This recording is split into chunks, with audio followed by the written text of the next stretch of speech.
ओम श्री साई नाथाय नमः। भावाजी शिंदे की कथा। यह कथा साई सच्चरित्र में वर्णित एक बहुत ही प्रसिद्ध और शिक्षाप्रद कथा है। यह हमें साईं बाबा की लीला, कृपा और कर्म का सिद्धांत समझाती है। भावाजी शिंदे कौन थे? भावाजी शिंदे एक धनवान, घमंडी और स्वार्थी व्यक्ति थे।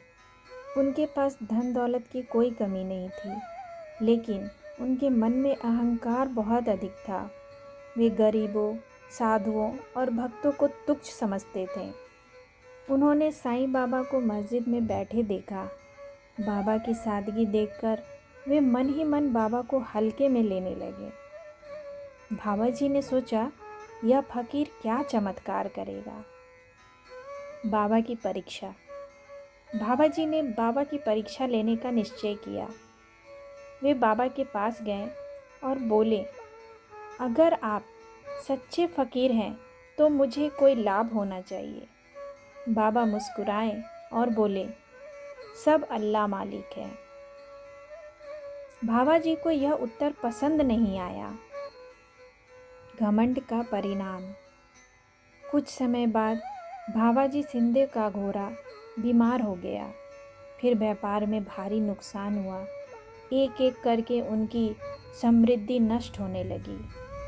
डॉक्टर, वैद्य, तांत्रिक सब आजमा लिए, लेकिन कोई लाभ नहीं हुआ।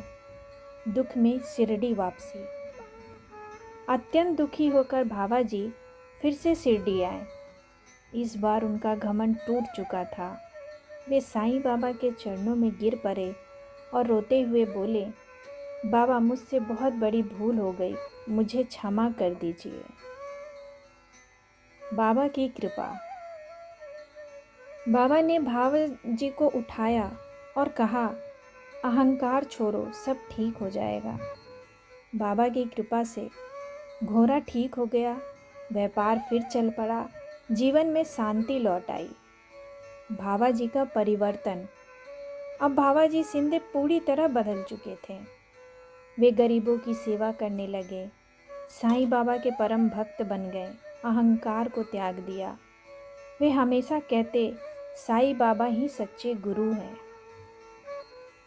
इस कथा से शिक्षा हमें यह मिलती है कि अहंकार मनुष्य का सबसे बड़ा शत्रु है। साईं बाबा सबको समान दृष्टि से देखते हैं।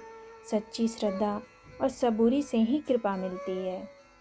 दुख भी हमें सही रास्ता दिखाने आता है। भावाजी शिंदे की कथा हमें सिखाती है कि जब मनुष्य झुकता है तभी ईश्वर उठता है और उठाता है। साईं बाबा की शरण में आने वाला कभी निराश नहीं होता। तो दोस्तों, भावाजी शिंदे की यह पावन कथा हमें यही सिखाती है कि अहंकार छोड़कर अगर हम साईं बाबा की शरण में आते हैं तो हमारा जीवन जरूर बदलता है। साईं बाबा कहते हैं, श्रद्धा और सबूरी यही जीवन का सच्चा मार्ग है। अगर यह कथा आपके दिल को छू गई हो तो वीडियो को लाइक कीजिए, चैनल को सब्सक्राइब कीजिए और इसे अपने दोस्तों के साथ शेयर ज़रूर कीजिए। कमेंट में एक बार ज़रूर लिखिए, ओम साईं राम। साईं बाबा आप सभी पर अपनी कृपा बनाए रखें। सबका मालिक एक। जय साईं राम।